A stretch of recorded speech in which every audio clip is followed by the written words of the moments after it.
4, 2, 1. Hello, you guys, and welcome to the World Cave Dark. Because, of course, we're not in the studio. Yeah, life just keeps happening. But whatever. You know what? Life happens. You have to roll with life. That's how it goes, right, Wilnona? Yeah, we try to introduce you. And I'm Jake, so high five. High five, okay? And I know we look a little bit like specters today, but that's okay because this is how life is presenting itself today. No, there we go. Oh, now I look less like a specter and more like, I don't know, whatever. Anyway, we did write books. So we wrote the And I Saw It series. Wait. And really, now we're okay.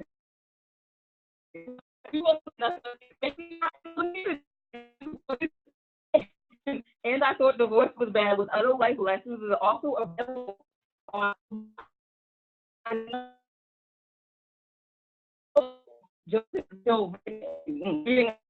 so and for being done, it was easier. Listening to the audio, I said, did I write those words? Are you sure? Because they sound so wonderful. So if you were going to buy this book, wait for the audio book. I'm telling you, it's so much better. And I probably shouldn't say that, but I'm going to say it anyway. And the Misfit Guys, the Sassy Sway, the Least Figure Person, Misfit Guys, Cocktail Stories, and the LBD. Because you know what? Well, like those things that you be classy. Put on your little black dress. And the 25 Hottest Indie Authors, Artists in Advocate magazine, and that will be coming out March of 2020. So who's on the list? We don't know. Okay, you know what? Now we look like we're at a rock concert. But you can find everything about us on www.andwethought.com. We know you tune in every week not to listen to Jade ramble, but to hear how from our wonderful guests. Wonderful guests, would you like to introduce yourself? Sure. I'm Zibby Owens, and I am the creator and host of the award-winning podcast, Moms Don't Have Time to Read Books. And she's also an author. Then she's a journalist. Am I right? Yes, thank you. That's true. Okay, and I'm a mom. I'm a writer. I've been writing for magazines since I was 16 years old, and I've been working on a bunch of different books. I've had one published, and I contribute to a lot of different publications now, and I have 4 kids of my own, so I know how hard it is to find time to read and do basically anything. So. Wow. Yeah. How do you do that with 4 kids? Yes. I don't know. I mean, my most reliable time for reading is once I've gotten them into their beds and I start like pacing in the hallway, reading my book, waiting for one of them to fall asleep, another one to fall asleep.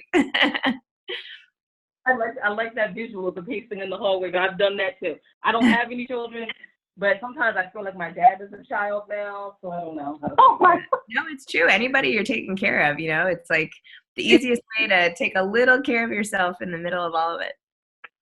Yes, it's so true. It's so true. That's why I never leave home without a book. I'm just saying. Anyway, it's not about me though. It's about. Yeah, she happens to read like 13 books a week and just grabbing moments out of everywhere. That's what I do too.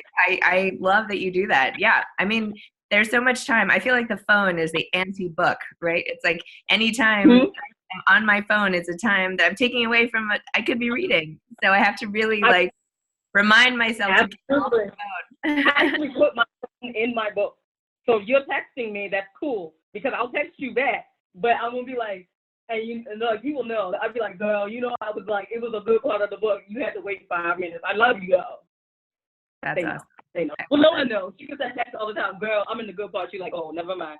I'll talk to you in half an hour. Thank you. So, your podcast is award-winning. It just won a Webby. Yes. How was that? How did that feel? Oh, that was so fun.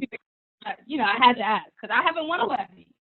So I want to know. It was great. I got to fly over to London. My husband and I made a whole trip of it, and I got to go on stage and pick up this really heavy, like bronze. Wait, where is it?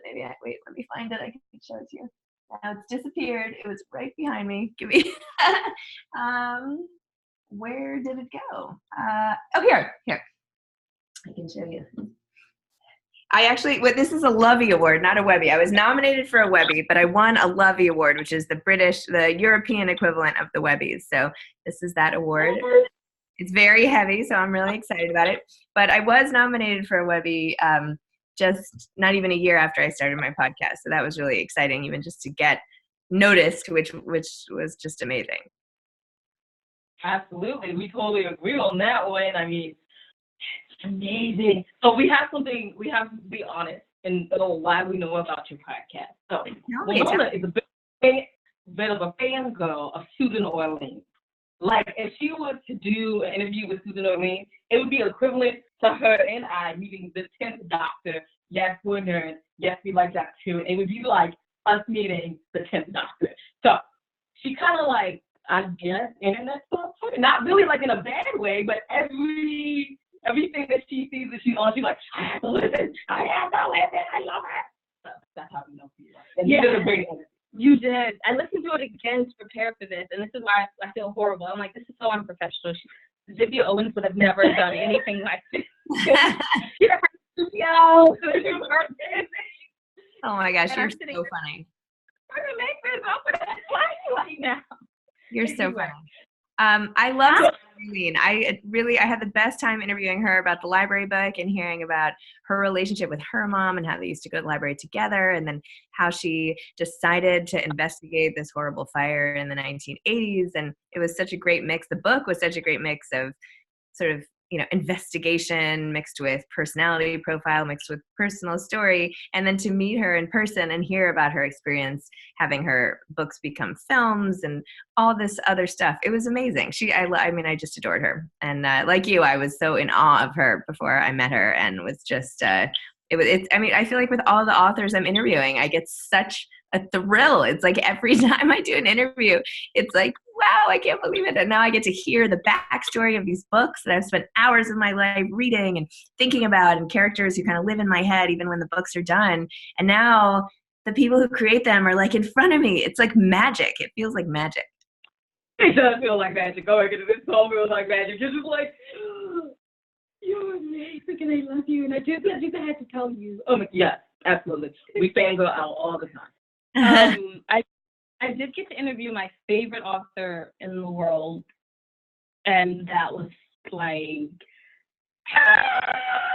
and I felt bad because all I kept doing was asking specific questions about the book. So how did you keep it general and entertaining for your audience? Because it was an entertaining, well-paced interview where I was like on page 37 when you said, what did you mean? So how did you find that balance? Wait, well, who is your favorite author? Camilla Monk. Nice. Awesome. How do I find that balance? I don't know. In my head, I know I have 30 minutes to do the interview, and I need to get to all these little things. I want to find out about them as a person. I want a little about the book. I want a little about the process, writing itself, who they are. And sometimes it takes a little more digging than other times, but I really want to get to know someone. I feel like sometimes guests are really media trained and they have all their answers ready. And those interviews I don't like as much, right? Because then I'm not getting to know somebody. It's like sitting, next to somebody at a dinner or something. You just really want to get to know them, I feel like. So I don't know. It's nothing conscious. It's just like my eye is on the time and or my head. Now I kind of know when 30 minutes is, but there's just a lot I have to get to. So I try to have a couple quotes that I'm really interested in. And when I'm reading, when quotes stand out to me, I always turn the page over. And then when I go back, if I can remember what was interesting about the page, then maybe I asked about it. But I don't know. I try to do my best. Are you letting the dog ear the book? Say that again? You dog ear your book? Oh, yeah. Mm-hmm.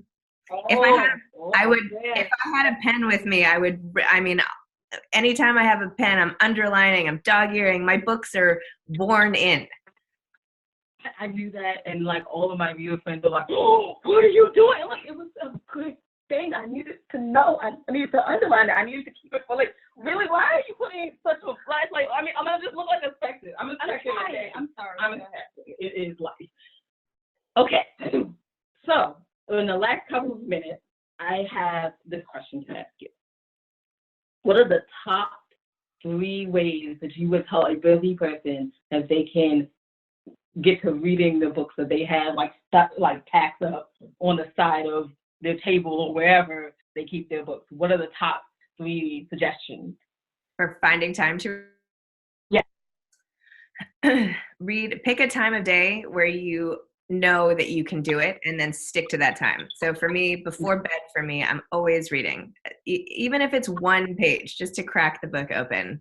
It's a habit. And I actually interviewed Charles Duhigg, who wrote The Power of Habit, and all these other great behavior modification people. And, it doesn't take that long to make it a habit. So I would say make the reading time a habit at least once a day. So that's one of my tips. Read books you are really excited to read, not books that maybe other people think are great. I feel like there's a lot of pressure to read books that are super literary or on these lists or whatever. You just have to read what you love. And there's no shame in any of it. Reading is reading. We're all different people. Just go for it. Read what's exciting to you, what jumps off the shelf, and don't try to get through things you feel like you have to read. It's not worth it. Life is short. And my next tip is listen to my podcast. Yeah, absolutely. Moms don't have time to read books, and find people, if not like me, if not like you, people who are talking to the authors, people who have a curated list of some kind that maybe they found things that are interesting about it. Get the inside scoop, learn more about the authors. That's really it. I mean, learn more about the authors. Authors are people too. They have really interesting stories. They're amazing. So I would say get to know the authors, and then the books take on that much more meaning. Absolutely agree. 110%. I mean, considering that you saw all the books, we're big fans of Get to Know the Author. That includes us. Or not, because we're just poets saying, really, why? Also, where can people check out your podcast? Where or when? Yes. When and where? Where and when. So I release anywhere from 2 to 5 episodes a week, usually 3, Tuesday, Wednesday, Thursday, sometimes Friday. I might just do 5 a week for a while because I have a lot of stockpiled episodes. But they're available anywhere podcasts can be found, on iTunes, Podbean, Stitcher, Spotify, anywhere. They're all over. You can also go to zibbyowens.com, ZIBBYOWENS.com. And I have links to all my episodes there. I have transcripts for people who might not want to listen, but who want to read and learn more. My Instagram pages always have links, and tell more about the authors at Zibby Owens and at Moms Don't Have Time to Read Books. So yeah, just check it out, read about it, and learn more about these great authors. Awesome. Thank you so much for joining us today in our crazy world that we live in, I guess. But remember, you guys, check out the lady, Wilnona, what? I just want to say, first of all, we do support charities, which she's going to say later. But also, you guys remember, March 21st is the Inspirational Women in Literature, Media, and Journalism Awards. So please, if you don't buy a ticket, just donate to the awards, because those proceeds go directly to the 3 foundations that we're supporting this year: Powerful Beginnings, Enough Abuse UK, and Echo Foundations. Jay, finish out with the rest of our little charity stuff. You can always find What Your Lady Were Doing on www.answeetselect.com. And remember that wisdom is all around you if you're open to finding it and accepting it. So peace and love to you guys from Wilnona and Jade. Although we're not in the studio, look like specters. Bye-bye.